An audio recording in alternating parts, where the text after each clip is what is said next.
Ladies and gentlemen, welcome.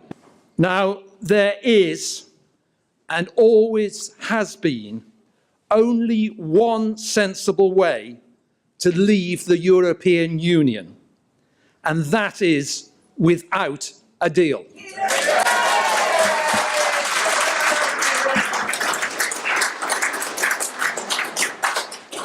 Theresa May said that no deal was better than a bad deal. But she is trying to get us to swallow a very bad deal indeed. I've always thought it would be a real fight to get out, and so it is proving. Now, ladies and gentlemen, freedom is within our grasp, but our politicians do not want it. You've seen my speech already, madam. They are terrified at the prospect of being truly responsible for Britain's future. It's pathetic. And the next general election will be very interesting. There has never been a bigger disconnect between the establishment and the people. What defines voters now is whether they are leavers or remainers. And that brings me to some recent political developments. 3 so-called Conservative members of Parliament and 9 Labour members of Parliament have resigned their party whips. I believe these changes should be welcomed.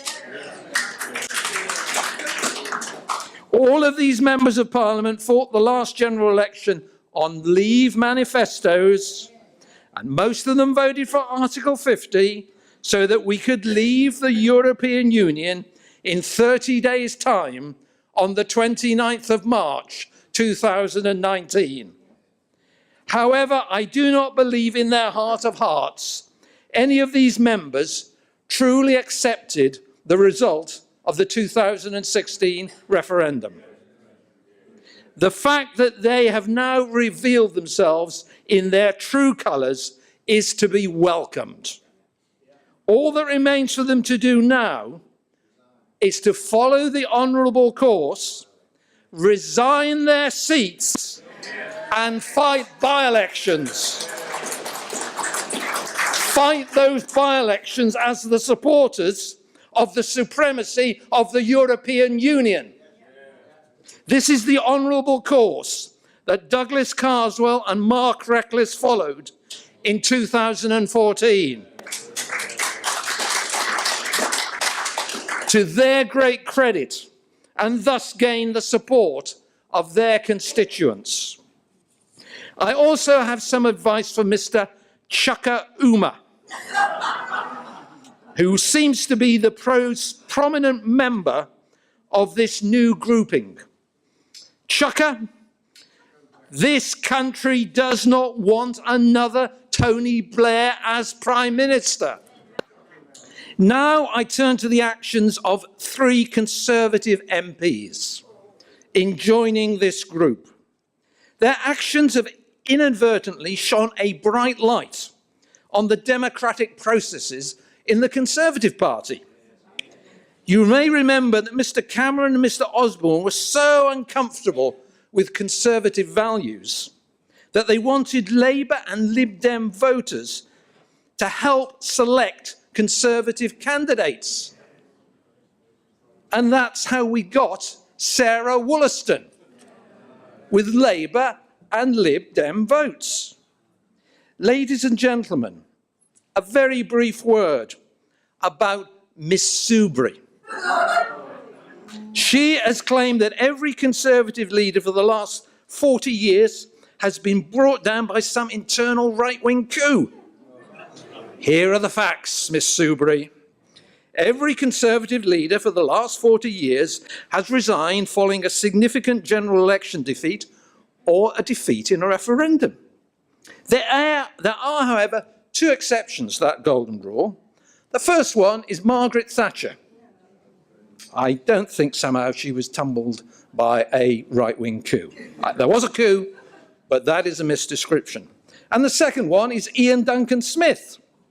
Now, you may remember that IDS was the first leader elected by party members. But following his removal by members of Parliament, his successor was elected by members of Parliament.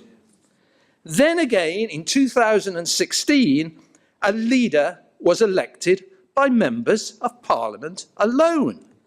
This process of electing Conservative leaders and prime ministers in this day and age is completely moribund and must stop. Unfortunately, the Conservative Party also seems to have problems with democracy when it comes to selecting its members of Parliament. In recent years, it has instituted an A-list of centrally preferred candidates and has developed a practice of imposing centrally selected candidates on constituencies when very close to a general election. Sometimes contemporaneously, by some strange coincidence, the retiring Member of Parliament receives some form of preferment. The end result of these practices is that the Conservative Party is now less democratic locally than it was under Edward Heath. Why is this so important? The Conservative Party's current strategy is based on the premise that it will beat an incompetent septuagenarian Marxist. And yet, a betrayal of the referendum result and the fragmentation of politics that could follow would make even such a meagre objective unachievable. Ladies and gentlemen, this is the political background which we face when presented with a fatally flawed and unacceptable withdrawal agreement.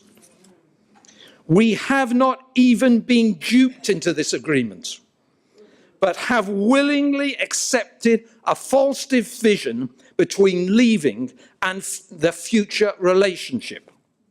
We can only conclude that our Prime Minister is either incompetent or is a Remainer who wishes to agree such poor terms that remaining in the European Union becomes the better option. When the British people voted to leave the European Union, no Leave campaigner offered the prospect of vassalage. Vassalage being the condition that would precede any exit from the European Union. No Leave campaigner suggested that we would leave but remain.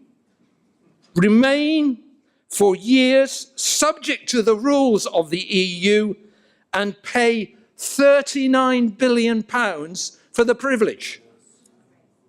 No Leave campaigner promised that the negotiations would be conducted by an unknown Europhile civil servant reporting secretively to a Remain Prime Minister.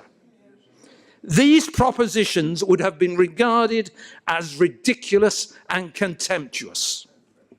The only honourable course now open to the Conservative government is to leave under WTO terms on the 29th of March.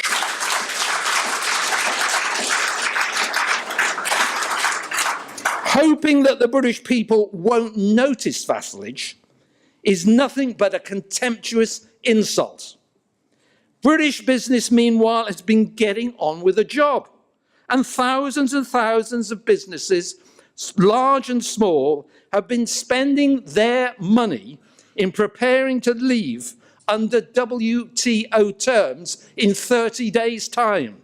Not one of those cabinet ministers that have called for Brexit Day to be postponed have actually suggested that compensation must be paid to every British business for all of the costs that they've incurred planning to leave on the 29th of March. Shame on you to all those that have spread bogus scare stories in an attempt to thwart the will of the people. And by the way, does anyone remember the 250,000 jobs that were going to be lost in the City of London because of Brexit? Well, it never happened. It was just another Remain scare story. Ladies and gentlemen, let's honour that date, the 29th of March. Let's keep our promises to the British people. Let's take back control. Let's show the world that Britain can do it.